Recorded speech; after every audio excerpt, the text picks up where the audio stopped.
नमस्कार, स्वागत है आप सभी का सीएनबीसी आवाज पर। आप देख रहे हैं खिलाड़ी नंबर 1। इस हफ्ते का आखिरी ट्रेडिंग सेशन, यानी कि इस हफ्ते के 3 विजेताओं के बीच जो मुकाबला है उसका अंतिम दिन है और आज शाम को मार्केट बंद होने से पहले विजेता की घोषणा होगी। लेकिन पहले मार्केट का हाल देख लेते हैं, फिर देखते हैं हमारे जानकारों के रिटर्न्स कैसे बन रहे हैं। तो निफ्टी 50 आज 23,469 को छूने में कामयाब रहा। In fact higher side of the trade आज ये दिख रहा है, तो पॉजिटिविटी बनी हुई है। निफ्टी बैंक पर अगर आप ध्यान दें तो 50,000 के ऊपर का ट्रेड, इनफैक्ट आज सुबह में 50,100 का लेवल भी इसने छुआ है। ये भी आप कह सकते हैं हायर स्पेक्ट्रम में ही कारोबार करने में कामयाब रहा। लेकर आएंगे आपके लिए मिड कैप्स का हाल और साथ ही साथ ओवरऑल एडवांस डिक्लाइन रेशियो की स्थिति। तो मिड कैप्स भी .5% के गेंस दिखा रहे, 300 पॉइंट तक का इजाफा बनता दिखाई दे रहा है। मूड माहौल यानी कि तेजी की तरफ ही बैठ रहा है। अब लेकर आइए आपके लिए इंडेक्स के आउट परफॉर्मर्स, वो स्टॉक्स जो सबसे ज्यादा योगदान दे रहे हैं कंट्रीब्यूटर्स में तेजी और मंदी की तरफ, वो आपकी स्क्रीन पर आएंगे। फिर हम बातचीत करेंगे कि यहाँ से आगे आपकी क्या स्ट्रैटेजी होनी चाहिए। तो आज की बढ़त में HDFC बैंक सबसे आगे है, फिर रिलायंस, M&M, ग्रासिम जैसे स्टॉक्स हैं जहां पर तेजी की पोजीशंस बन रही है। टेक्नोलॉजी पूरा पॉकेट आज देखिएगा तो मुनाफा वसूली दिखा रहा है। ये आपके लिए ताज़ा तस्वीर है अब तक के मार्केट की। लेकिन चलिए अब जानकारों के रिटर्न्स क्या बन रहे हैं वो भी आपकी स्क्रीन पर लेकर आएंगे। 3 जानकार हमारा साथ दे रहे हैं इस हफ्ते, जिनमें सबसे आगे अब आशीष कयाल ही चल रहे, 13.6% तक के रिटर्न्स इनके, 12.3% के रिटर्न्स कपिल के और लगभग 6.5% तक के रिटर्न्स आपको दिख रहे हैं मधु के। टॉप परफॉर्मर्स भी आपकी स्क्रीन पर लेकर आएंगे क्योंकि इस हफ्ते के मार्केट में मोमेंटम रहा है। हर रोज आपको कुछ ऐसे स्टॉक्स दिख रहे हैं जहां पर एक अच्छा खासा परफॉर्मेंस बनता दिखाई दिया, वो भी आपकी स्क्रीन पर आ जाएगा। ICICI प्रू जो कपिल ने पिक किया, उसमें 3% के रिटर्न्स बने। हैप्पी फोर्जिंग्स आशीष का ट्रेड करीब 1% तक की कमाई करके गया और दीपक नाइट्राइट भी करीब 1% तक की कमाई करके गया है। ये है आपके लिए ताज़ा तस्वीर। अब आज के लिए क्या रणनीति रहेगी, आज के मार्केट को कैसे अप्रोच करें, इस सब पर बातचीत होगी। कपिल बताइए कैसे पढ़ा जाए इस मार्केट को। बेसिकली मार्केट की जो मोमेंटम हम देखते हैं ब्रॉडर मार्केट, तो वो तो काफी सुस्त है पिछले 4 दिनों से, या फिर ये कंप्लीटली वीक हम देखते हैं कि प्राइसेस में इंट्राडे की वोलेटिलिटी काफी ज्यादा होती है, लेकिन डे ऑन डे बेसिस पे कहां ना कहां पे मार्केट सहम जाता है। लेकिन सेक्टर स्पेसिफिक, स्टॉक स्पेसिफिक काफी अच्छी मोमेंटम हमें देखने मिल रही है। Mid cap, small cap, Nifty alpha 50 और निफ्टी नेक्स्ट 50 जैसे कुछ स्ट्रेटेजिक इंडेक्सेस है, वहां पे स्टॉक स्पेसिफिक मोमेंटम का रुझान काफी अच्छा चल रहा है। निश सेक्टर में है, वहां पे भी मोमेंटम काफी अच्छी देखने मिल रही है। आशीष, आपकी अप्रोच क्या रहेगी इस तरह के मोमेंटम में? देखिए, ओवरऑल बाजार सीमित दायरे में, यहाँ पर बहुत मल्टीपल अटेम्प्ट्स अगर आप निफ्टी पे देखें ऊपर की ओर जाने के लिए हुआ है। यही जोन है 23,440, 23,450 के आसपास है। एक भी बार यहाँ पर क्लोज नहीं कर पाया, तो ओवरऑल बाय ऑन डिप्स का रुझान है। और mid cap small cap space में चुनिंदा स्टॉक्स में बाइंग अभी भी इमर्ज हो रही है। तो ओवरऑल अगर आप निफ्टी की स्ट्रेटेजी देखें तो यहाँ पर अगर 24,490 का लेवल पार करता है तो वापस से और अच्छा बाइंग इमर्ज हो सकता है। एक पॉजिटिव ब्रेकआउट आने की गुंजाइश है। यहाँ पर ऊपर में करीबन 23,400 23,600 के लेवल देखे जा सकते हैं। तो बाय की ही राय होगी। ओवरऑल ब्रॉडर मार्केट में भी बाइंग वापस से इमर्ज होनी चाहिए, ऐसा लग रहा है। मधु, आप भी बाय साइड पर ही रहेंगी? जी, मैं भी बाय साइड पर ही रहना चाहूंगी आज के मार्केट्स के लिए। कोई खास सेक्टर, थीम जिस पर आपकी नजरें हैं? जैसा कि मार्केट में जैसे ही थोड़ी सी भी करेक्शन देखी जा रही है, वहां पे आज हमें बाइंग प्रेशर बनता हुआ दिख रहा है, तो हाई बीटा स्टॉक्स पे मेरी खासा नजर रहेगी।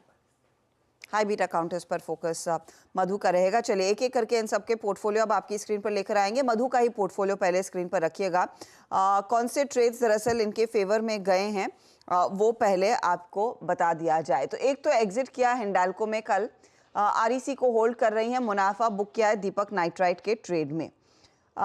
मधु, फिर आज का नया ट्रेड क्या रहेगा? REC के साथ पहला नया क्या जोड़ने वाली हैं आप? जी, मेरा पहला ट्रेड अपोलो हॉस्पिटल में रहेगा, जो जिसका टारगेट मैं मान करके चलूंगी 6700 तक ये जा सकता है। अपसाइड पोटेंशियल इसका अच्छा मुझे यहाँ से दिख रहा है और स्टॉप लॉस इसका 6060 का मैं रख करके यहाँ पर चलना चाहूंगी। ओके, तो अपोलो हॉस्पिटल में एक बाई साइड का ट्रेड 6210 के आसपास स्टॉक का हल्की बढ़त देखने को मिल रही है, लेकिन 6700 तक की अपॉर्चुनिटी है। जो मैप की जा सकती है और 6060 के आसपास का स्टॉप लॉस रहेगा। ये है मधु का पहला ट्रेड। चलिए अब आशीष का पोर्टफोलियो देखें तो फर्स्ट सोर्स बाय किया, वहाँ पर बुक किया 206 के आसपास अपना प्रॉफिट, और हैप्पी फोर्जिंग्स में भी उन्होंने प्रॉफिट बुक किया 1207 के लेवल्स पर। आशीष, नया ट्रेड? देखिए, नया ट्रेड जो मैं जोड़ना चाहूंगा वो है सफारी इंडस्ट्रीज। यहाँ पर इस स्टॉक ने एक अच्छा खासा गैप अप ओपनिंग किया है और आज के दिन में जो वॉल्यूम्स है बहुत स्ट्रांग है। ओवरऑल एक ब्रेकआउट आता हुआ नजर आ रहा है इस स्टॉक के अंदर। ऊपर में जो टारगेट है वो 2300 का है और स्टॉप लॉस लगाना होगा 2020 का। ओके, 2030 का स्टॉप लॉस लगाइएगा। सफारी इंडस्ट्रीज तेजी का ट्रेड 2300 तक जा सकता है। ये काउंटर बाई साइड का ये ट्रेड इस समय बनता दिखाई दिया है। ठीक है, अब आते हैं कपिल के पोर्टफोलियो पर, और कपिल ने इनफैक्ट आईसीआईसीआई प्रू में आज सुबह में प्रॉफिट बुक किया है 602 के लेवल्स के आसपास। बिरला सॉफ्ट में अनफॉर्चुनेटली स्टॉप लॉस ट्रिगर हुआ। कपिल, नया ट्रेड क्या रहेगा आज का? जी, आज का मेरा नया ट्रेड सेंचुरी प्लाई की ओर होगा और स्टॉक ने काफी अच्छा बेस बना के ब्रेकआउट, रिटेस्ट और आज फॉलोअप साइन मुझे यहाँ पे देखने मिल रही है। तो 700 के लेवल पे स्टॉक चल रहा है, तो यहाँ पे मेरा स्टॉप लॉस 695 का रहेगा और ऊपर में मुझे टारगेट 740 के देखने मिल रहे हैं। Century 740 ply. सेंचुरी प्लाई में एक ट्रेड लेकर आइए प्लीज। वो स्टॉक 2-2.5% ऊपर 740 का टारगेट है। यहाँ पर स्टॉक जो 700 के आसपास ट्रेड कर रहा है, अब 695 के करीब स्टॉप लॉस लगा सकते हैं। कपिल, वैसे आप एक और ट्रेड जोड़ सकते हैं, इस समय कुछ है? जी, मैं बाद में जोड़ना चाहूंगा। मधु, आरईसी अपोलो के साथ कुछ नया ट्रेड आप जोड़ना चाहेंगी?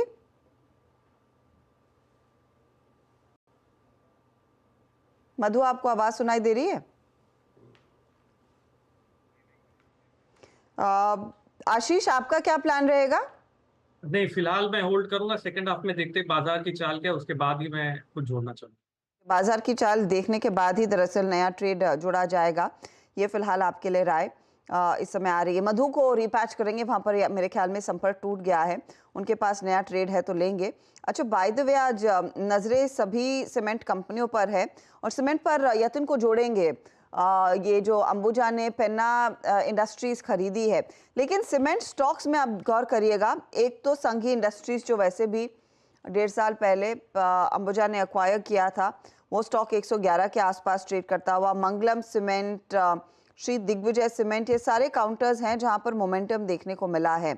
सीमेंट स्पेस में कपिल, आपका ट्रेड क्या रहेगा? दिग्गज या फिर मिड कैप? अपॉर्चुनिटी कहाँ है? जी, बेसिकली वैसे देखा जाए तो ये जो फ्रंट लाइन स्टॉक है, तो यहाँ पे ग्रासिम और अल्ट्राटेक पे हमारा एक पॉजिटिव व्यू बना रहेगा। अंबुजा सीमेंट में भी एक अच्छा सा ट्रैक्शन तो बना हुआ है, लेकिन एक्सटेंड तो हो गया है। और यहाँ पे हमारा मेजर फोकस कहाँ ना कहाँ पे सेकंड टायर स्टॉक्स में रहेंगे, क्योंकि वहाँ पे टेक ओवर के चलते हुए एक बuzz रहता है और वहाँ पे पॉजिटिव ट्रैक्शन हमें देखने मिलता है। तो यहाँ पे एक ओरिएंट सीमेंट करके है, तो ओरिएंट सीमेंट का जो बेसिकली स्ट्रक्चर हम देखते हैं, तो ये काफी एक अच्छा स्ट्रक्चर देखने मिलता है। तो यहाँ पे हमारा एक बाय का व्यू बनता है। 238 के लेवल पे चल रहा है और 230 तक एक्यूमुलेट करना चाहिए 220 के स्टॉप लॉस के साथ में, और ऊपर हमें 260 से लेके 270 तक के टारगेट देखने मिल रहे हैं। ओके, ओरिएंट सीमेंट एक मिड कैप साइड पर ट्रेड बनता हुआ दिखाई दे सकता है। चलिए अब बात करते हैं आज के बड़े सौदे की। अंबुजा सीमेंट, जिसने पेन्ना इंडस्ट्रीज खरीदने की बात सामने रखी है, इसके क्या फायदे रहेंगे, किस तरह की कैपेसिटी है? Overall Adani group cement